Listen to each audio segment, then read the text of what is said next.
What's up guys, it's me Jeremy. Everyone loves to be known as a player that is good with a difficult champion. A lot of players just love the respect and sense of accomplishment that comes from learning a difficult champion to the point that you can just carry games with them. So today, once again, we've enlisted the help of our challenger analyst eThug to help us create a list of hard champions that are definitely worth putting in the time to learn properly.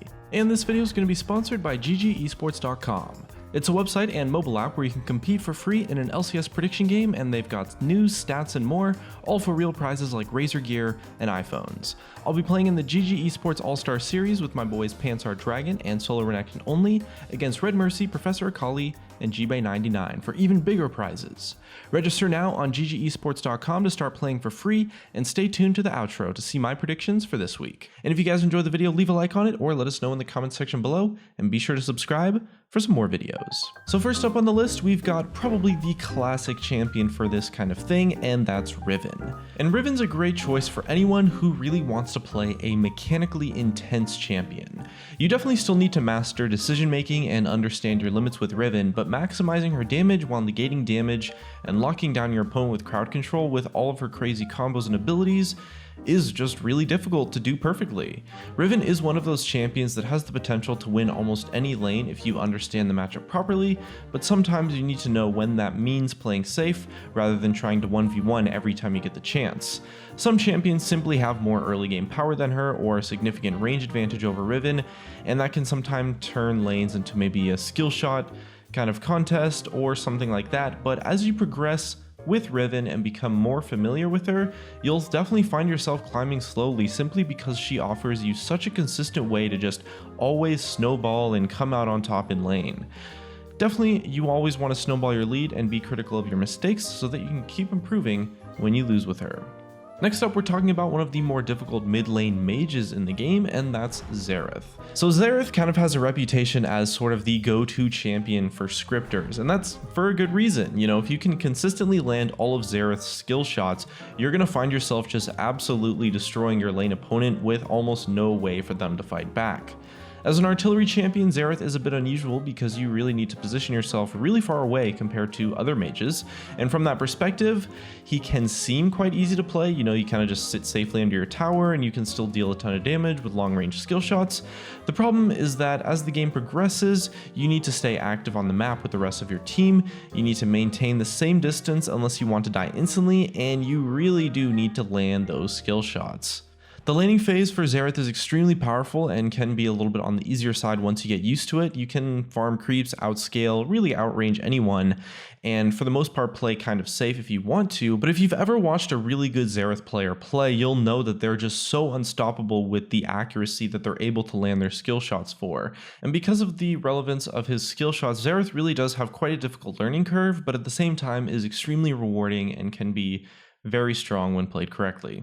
Another mage that's definitely worth mentioning is Anivia. Now in the right hands, Anivia is honestly and kind of always has been just really powerful.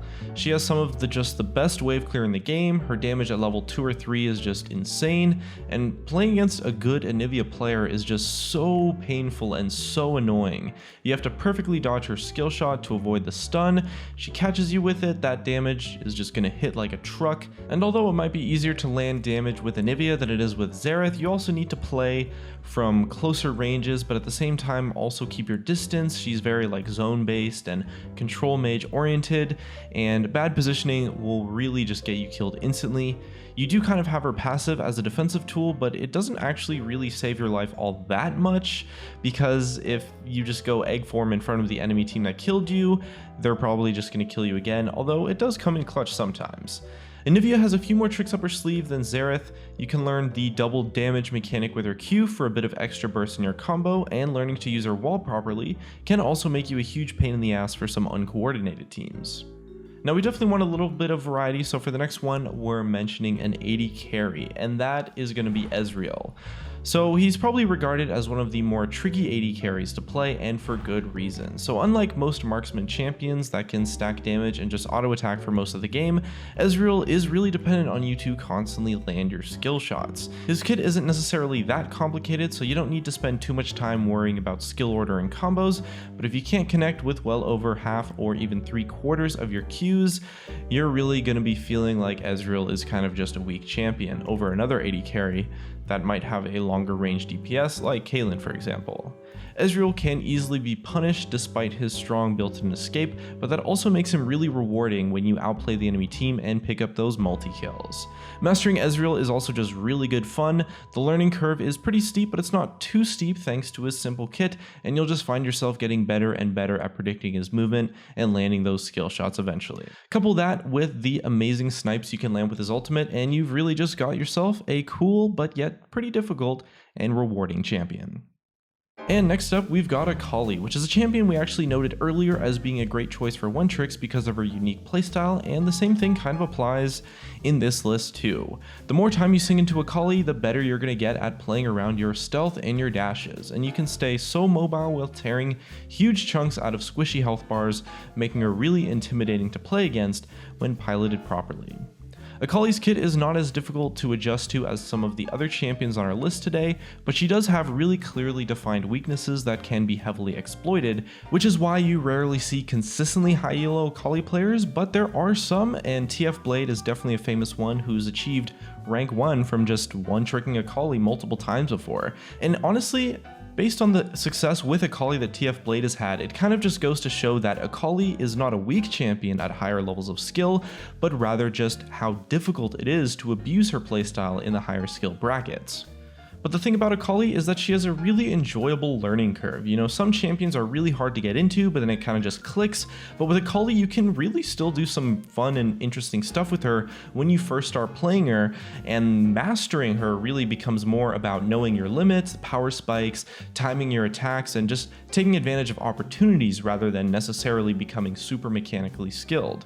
So if that kind of thing sounds more fun to you than maybe spending weeks in sandbox mode trying to figure out Riven's various animation cancelings, then I definitely recommend giving Akali a shot.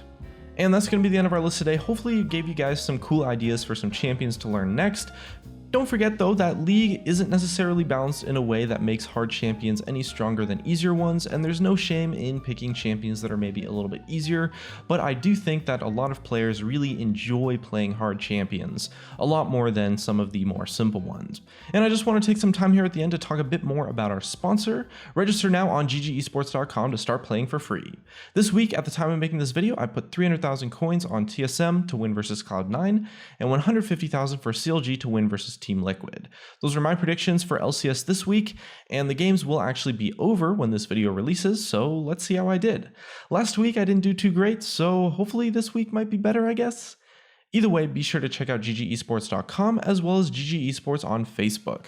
They do RP giveaways every week, and you can comment on their post that I'll link in the description to have a chance to play alongside myself and the other YouTubers involved, as well as to win some RP. Either way, it looks like that's going to be it for me. Thanks for watching, and I'll see you guys next time.